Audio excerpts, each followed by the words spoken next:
Hello, this is Richard Jacobs. I'm the host of the Finding Genius podcast. I'm also the executive director of the Finding Genius Foundation, a 501c3 registered charity with the IRS. I am sending you this message because I've gotten a lot of questions from people. Why are you doing this project, this codex on anxiety and depression? So I wanted to tell you a little bit of some of the events that came together over a period of years to encourage me to do this project and to see the need for it. So about 4 years ago, I was driving on the highway coming home late at night from a coffee shop. Probably shouldn't have been drinking coffee at 1 in the morning, but back then I did. All of a sudden, I can't see the highway. Later on, I figured out what happened, which I'll describe shortly. But I was knocked out, and I kind of came to partially, and I realized that my car was going off the highway. Luckily, it was onto like a grassy hill, a grassy area, and I spun out and came to a rest. When I came to a rest, I knew that the car really was in bad shape, and my head was hurting, and I felt around in my mouth, and I thought, "Oh no, there's a bunch of objects in my mouth. What is that?" I thought I didn't know what I thought, and I was hurting. My glasses were knocked off.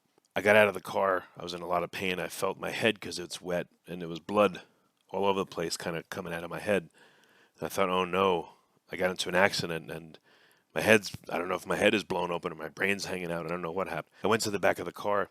I couldn't really see too well, but I found a pair of pants and I put it against my head to stem the bleeding. And I spit into my hand because I didn't know what was in my mouth. I thought my teeth are broken. And I looked closely and I saw it was broken glass that was in my mouth, shattered bits of glass. So it's a really bad accident. What I found out later is a kid that was about 21. He was a bartender. He was coming home and somehow he didn't see me. And I was on the highway going 65. He was probably going 100 because the whole back of my trunk was gone, smashed. The whole back seat was smashed to a pulp. Thank God I was alone in the car. But literally half the car was gone, crunched. So he must have been going really fast when he hit me. I go to the hospital. Let me fast forward a little bit quicker here.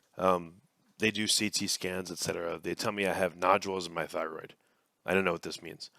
I come to find out that I had thyroid cancer when I went to the doctor. And, hearing that, God forbid anyone that's listening has had cancer or knows someone, but it kind of makes your insides melt when you hear that. So I went through the process. I had to have a biopsy in my neck. And here's really one thing that struck me. When I had the biopsy, it's invasive, it's painful. I thought to myself, even if I had millions of dollars, I wouldn't have 2 or 3 biopsies just to make sure it was done right. So that was one thought that crossed my mind. Another one is that, you're in imminent fear of dying right away, or at least I was when I had this cancer. Even though it's a pretty good cancer to get, that's highly curable. That's what I mean. I went to a specialist, and I was going to go to some other specialists, but they were like 4 to 6 months away because they're so busy. And I thought, there's no time for that. I need to get help now. I need to research this now, otherwise I'm going to die. Again, I wasn't thinking straight, but when someone tells you have cancer, very few people are thinking straight. They're stressed out of their minds. They're depressed. They're anxious, all that stuff. So fast forward a number of years. I'm doing the podcast, and I'm asking these questions of people, and I'm getting a lot of, I don't know. That's not my area. I don't know. And I'll ask the same question from 4, 5, 6, 7 people. And after a while, what I noticed is I'll get someone on the podcast that says, "Oh, yeah, I know about that. Here's an example of it." And they tell you like it's no big deal. So over time, I realized, wow, all these practitioners and researchers don't really talk to each other as much as they should. I know they're busy.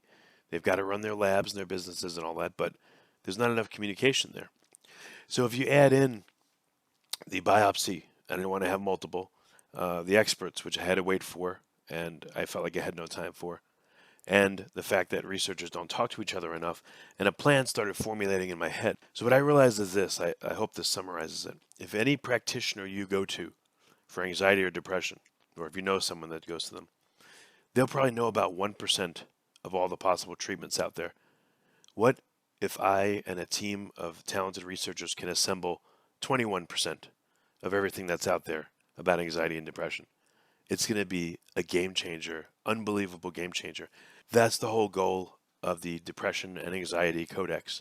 The whole goal is to note every possible treatment that's out there for anxiety and depression: drugs, alternative medicine, meditation, religion, you name it. I'm holding nothing back. I'm not going to include only traditional medicine. I'm not going to include only alternative medicine. I want to include everything I can find because I want to try to grow, again, the available knowledge from 1% to 21%. I'm not expecting 100. I know it's impossible. So the end product of this is going to be a quiz. People will take the quiz if they're suffering or if they know someone that's suffering. Then the results will be shown to the person in terms of match percentage. So it'll give you suggestions on what you can do to help yourself or help a loved one or someone you know about that has this problem. And if I can do this right with my team's help, and I think we will, this is going to be the world's #1 resource on how to help yourself or help someone else with anxiety and depression. That's the goal here. I see the anxiety and depression going around as a follow-on pandemic to the original one, which you all know what that is. I just see misery and anger and fear and who knows what else, just everywhere. I see it all over the place, all over the world. It's not just here in the US. So that's why this project is so important. Now, we've got our board of directors. We're now starting the fundraising. Regardless, I'm going to be funding this project, at least with a skeleton crew, until the fundraising picks up. And here's my ask for you, the listener. We are soliciting donations. This is an expensive project. I estimate it's going to take about $500,000. And even though I'm going to be funding part of it, I don't nearly have that much money. I'm sorry. I need your help. We're now registered as a 501c3, which is a public charity. Your deductions may be tax deductible, but of course you want to double check with your CPA. But if you would, please go to findinggeniusfoundation.org and click donate. We need help with this project to get it going. Again, I'm going full steam ahead regardless, but we need help with this project. I think it's going to be a big game changer for the world. So thank you so much for listening. Go to findinggeniusfoundation.org to help out with the Depression and Anxiety Codex. Thank you.